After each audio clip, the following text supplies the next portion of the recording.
What if everything you think makes you unique as an individual actually places you into one of just three categories that Ibn Khaldun identified 600 years ago? He noticed that despite all our apparent differences, humans organize themselves around three basic approaches to life: the natural state, the conflicted state, and the materialistic state. But here's what's fascinating. Most people have no idea which type they are, even though it determines their relationships, their career choices, and their entire worldview. Ibn Khaldun spent decades observing human behavior across different cultures, social classes, and historical periods. What struck him wasn't how different people were, but how predictably they fell into patterns. According to academic research on his work, he identified what scholars call three different types of human nature and their influence on society and civilization. The first type Ibn Khaldun called the natural state. Academic sources describe this as a primitive Bedouin, natural good human nature. But don't let the word primitive fool you. Ibn Khaldun wasn't talking about intelligence or sophistication. He was describing people who operate from what we might call authentic impulses. If you're this type, you tend to act on your first instincts. When you're happy, you show it. When you're upset, people know. When you care about someone, you express it directly. You don't spend a lot of time calculating the social consequences of your emotions. Natural state people are often described as genuine or real. They say what they mean and mean what they say. They're not trying to manipulate outcomes or manage other people's perceptions of them. When they're generous, it's because they feel generous. When they're protective, it's because they genuinely care. Work. These people are often the ones who speak up when something feels wrong, even if it's not politically smart. They have trouble pretending to be enthusiastic about projects they don't believe in. They might struggle in highly political environments because they don't naturally think in terms of strategic self-presentation. According to Ibn Khaldun's analysis, societies with many natural state people tend to have strong community bonds and clear moral standards. People trust each other because authenticity is valued over cleverness. But these societies can also be vulnerable to more calculating groups who know how to exploit their straightforward nature. The second type is what Ibn Khaldun called the dualistic state. Academic research describes this as a condition where good and bad human tendencies are continuously in confrontation. If you're this type, you live in constant internal dialogue between different impulses. You might find yourself wanting to help someone, but also feeling resentful about being asked. You want to be successful, but you also want to be ethical, and sometimes these desires conflict. You care what people think about you, but you also want to be authentic, and balancing these needs creates ongoing tension. Dualistic state people are often highly self-aware because they're constantly monitoring their own motivations. They ask themselves questions like, am I doing this because it's right, or because I want approval? Am I being honest, or am I trying to avoid conflict? Am I making this choice based on my values or my fears? In relationships, dualistic people can be both deeply empathetic and frustratingly inconsistent. They genuinely care about others' feelings, but they also struggle with their own needs and boundaries.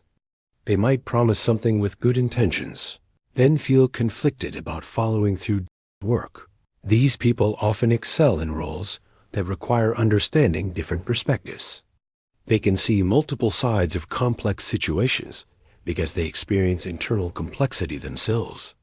But they might struggle with decisive leadership because they're always aware of the competing considerations that others might not see. According to Ibn Khaldun's observations, societies dominated by dualistic people tend to have sophisticated moral and legal systems. These cultures develop detailed rules and institutions because people are constantly negotiating between competing values. But these societies can also become paralyzed by overthinking and internal debate. Third type Ibn Khaldun identified is what academic sources describe as a state that is dominated by animalistic or materialistic drives. These are people who have learned to organize their entire approach to life around practical outcomes. If you're this type, you're exceptionally good at reading situations and people to determine what actions will serve your interests. You're not necessarily selfish in a crude way. You might be very generous, but your generosity is strategic. You understand that building goodwill and maintaining relationships serves your long-term goals. Materialistic state people are often successful in competitive environments because they're focused on results rather than feelings. They can set aside personal preferences when necessary to achieve larger objectives. They're skilled at managing their image and reputation because they understand how perception affects. These people can be both highly attractive and somewhat unsettling. They know how to make others feel good, but there's often a sense that their charm is calculated.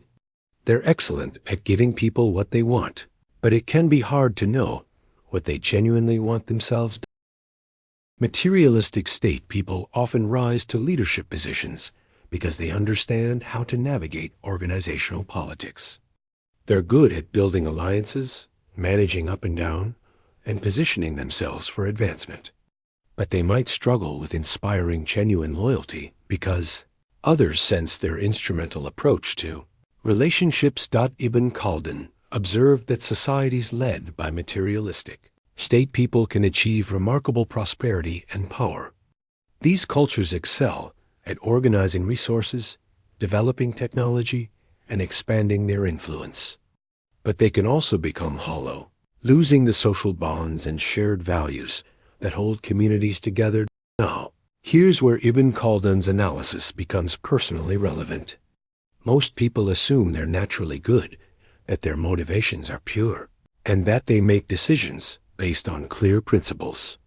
But Ibn Khaldun suggested that honest self-examination reveals a more complex picture. Think about your last major decision. Whether it was choosing a job, ending a relationship, or even deciding how to spend your weekend. Can you trace your choice back to authentic feelings, moral considerations, or strategic calculation? Natural state people make decisions that feel right in the moment. They choose the job that excites them, the relationship that makes them happy, the weekend activity that appeals to them. They don't spend much time analyzing whether these choices serve their long-term interests or align with social expectations. Dualistic state people agonize over decisions because they're aware of multiple competing factors. They want the job that pays well, but also fulfills them personally and doesn't compromise their values. They want relationships that are both passionate and stable. They want weekend activities that are both enjoyable and productive. The decision-making process is complex because they're trying to satisfy several different parts of themselves. Materialistic state people approach decisions systematically. They evaluate options based on likely outcomes. They choose jobs that advance their career trajectory, relationships that enhance their social position, weekend activities that serve their networking or skill development goals. Their choices might look spontaneous to others, but they're usually calculated. Ibn Khaldun wasn't making moral judgments about these different approaches. According to academic analysis of his work, he understood that each type serves important functions in society. Natural state people preserve authentic human values.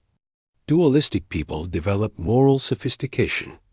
Materialistic people create practical achievements. But he also observed that individuals and societies can get stuck in unhealthy expressions of their dominant type. Natural state people can become naive or impulsive, making decisions that serve their immediate feelings but damage their long-term interests. Dualistic people can become paralyzed by internal conflict, unable to act decisively when action is needed. Materialistic people can become purely calculating, losing touch with genuine relationships and authentic experiences.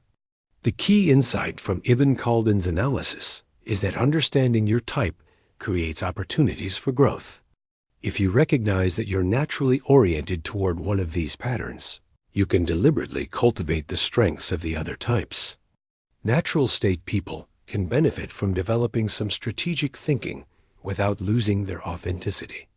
Learning to consider long-term consequences and other people's perspectives can help them make better decisions while remaining true to their genuine nature. Dualistic people can work on developing clearer priorities and decision-making frameworks. Understanding that perfect choices don't exist can help them act more decisively while still honoring their complex internal landscape. Materialistic people can benefit from reconnecting with their authentic feelings and developing genuine relationships. Learning to value experiences for their own sake, not just their instrumental value, can create more fulfilling lives while maintaining their practical effectiveness. Ibn Khaldun's analysis also helps explain interpersonal conflicts that seem mysterious from an individual perspective. When a natural state person feels frustrated with someone they perceive as fake, they might be encountering a materialistic state person whose strategic approach feels inauthentic. When a materialistic state person finds someone unreliable, they might be dealing with a dualistic state person whose internal conflicts create inconsistent behavior. Understanding these different types doesn't excuse problematic behavior, but it does suggest more effective approaches to communication and relationship building. Instead of trying to change people's fundamental orientation, it may be more productive to understand how their type expresses itself and work with those patterns rather than against them. In professional settings, Ibn Khaldun's framework offers insights into team dynamics and leadership challenges. Teams need all three types to function optimally. Natural state people provide authenticity and moral grounding. Dualistic people offer thoughtful analysis and ethical oversight. Materialistic state people contribute strategic planning and practical execution. Problems arise when teams are dominated by one type or when people don't understand how to communicate across type differences.